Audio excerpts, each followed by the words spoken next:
हाँ जी, तो आपका अकाउंट्स का पेपर मेरे हाथ में आ गया है। एक क्विक रिव्यू दे देते हैं अकाउंट्स के पेपर का और एमसीक्यू सॉल्यूशन जल्दी से बता देते हैं। इससे पहले हम सेंटर पहुंचे और तब पता है क्विक एमसीक्यू सॉल्यूशन आपको फटाफट से बता देते हैं। तो पहला जो आंसर, पहले आप मुझे नीचे कमेंट करके बताइएगा आपको पेपर कैसा लगा, क्योंकि बच्चे तो मुझे कह रहे थे उतना ज्यादा आसान नहीं था। तो सबसे पहला जो क्वेश्चन है आपका, which of the following accounting concept assume that infinity life of an accounting organization, जिसे इनफाइनाइट लाइफ देखते ही कुछ बच्चों ने गोइंग कंसर्न लगाया होगा, but the answer is split into smaller parts. तो आंसर होगा accounting period. Outward invoice issued in a source document is sales book. Which of the following will be recorded in a contra entry in a cash book. तो check of 3000 received from Z before and now lodged into the bank. Next आपका fourth question है, firm maintains the provision of bad debts. हमसे क्या पूछा है इसने, the amount of provision of discount on debtors 31 मार्च को होगा। Answer number A 1140। Next, Raju draws a bill of Sandeep और 5 जून को 65 डेज का है। मेच्योरिटी पीरियड कब होगी, तो 12 अगस्त को इसकी मेच्योरिटी पीरियड होने वाली है।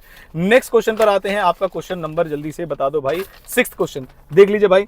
तो M of Mumbai sent out the goods on 25% invoice में क्या होता है, अमाउंट ऑफ कमीशन पूछा था इसमें, तो 4800 बी ऑप्शन इसका करेक्ट आंसर होगा। नेक्स्ट 7th क्वेश्चन पे आते हैं। एनुअल इंश्योरेंस प्रीमियम का क्वेश्चन आपसे पूछा है, premium that should be charge from profit and loss account. तो आंसर विल बी सी 17,250।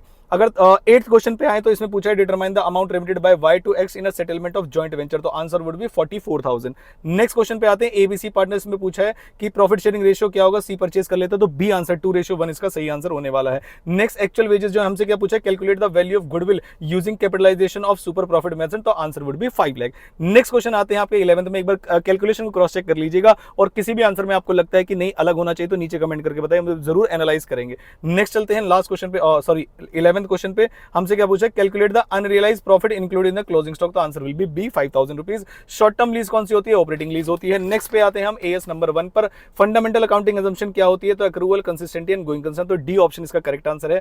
जो 14th क्वेश्चन में इसमें पूछा गया, which of the following statement is most appropriate regarding the treatment of such subsidy. तो इसमें आंसर होगा आपका, the subsidy should be recognize immediately as income in statement of profit, या फिर बताइए subsidy should be capitalize directly to capital reserve. बताओ भाई क्या आंसर होना चाहिए इसका, सी आंसर होना चाहिए, डी आंसर होना चाहिए। तो आप मुझे 14th का नीचे कमेंट करके बताएंगे बस, और स्कोर कमेंट करके बताएंगे।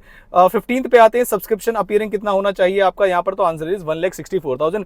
14th का आप आंसर बताइए मुझे, सी या डी में से क्या होगा, या फिर आपको ए या बी में से भी लगता है तो वो भी आप मुझे बता सकते हैं। मैं मिलता हूं आपसे अगली किसी इंपॉर्टेंट वीडियो के साथ, और भाई टैक्स और कॉस्ट की तैयारी मैं करवाऊंगा आपको, तो मेरे साथ बैठ जाइएगा लाइव। फ्री लेक्चर्स वगैरह सब अवेलेबल है, नीचे जाके ऐप पे डाउनलोड कर लेना, सुपर 40 वगैरह सब अवेलेबल है। और अपना आंसर भी कमेंट करना और अपना स्कोर भी कमेंट करना कितने बन रहे हैं। बाकी अगर मैं डिटेल पेपर रिव्यू की बात करूं तो क्वेश्चन कैसे थे, तो जैसा बच्चों ने मुझे बताया मैं चलना चाहूंगा एक बार बस क्वेश्चन पे, किस पे, जो मैंने आपको पढ़ाया था, कौन सा वाला, जो मैंने आपको बताया था लॉस ऑफ स्टॉक वाला। तो एक बार मैं आपको फटाफट से बता देता हूं लॉस ऑफ स्टॉक वाला क्वेश्चन कहां गया। एक तो यार ये पेपर इधर उधर बिखरा हुआ है।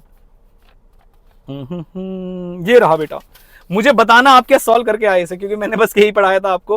क्वेश्चन में स्टॉक दिया हुआ है 75,000 का, स्टॉक दिया हुआ है, परचेज दिया हुआ है, सेल्स दिया हुआ है, परचेज दिया हुआ है, सेल्स दिया हुआ है, क्लोजिंग स्टॉक 5,000 था, return of whose cost was 4,800, profit of stock original cost 2,400, sold in at a loss of 400। बताना एग्जैक्ट क्वेश्चन क्या मैंने आपके लाइव में कराया था या नहीं कराया था, और जिन बच्चों ने किया होगा आई होप आपने इसे कर दिया होगा। तो अकाउंट्स इज डन, बहुत ज्यादा डिस्कशन मत करना है इसके। वीडियो अच्छी लगे तो वीडियो को लाइक कर देना, चैनल को करने सब्सक्राइब, क्योंकि भाई टैक्स और कॉस्ट के पेपर में फाड़ने वाले हैं हम इस बार, और आपको हर पेपर में आपको दिखाई देगा कि बच्चे बोलेंगे हाँ जो चीजें हमने कराई उसमें से आपको पेपर दिखाई दिया। तो मिलता हूं आप अगले किसी इंपॉर्टेंट वीडियो के साथ। Thank you so much.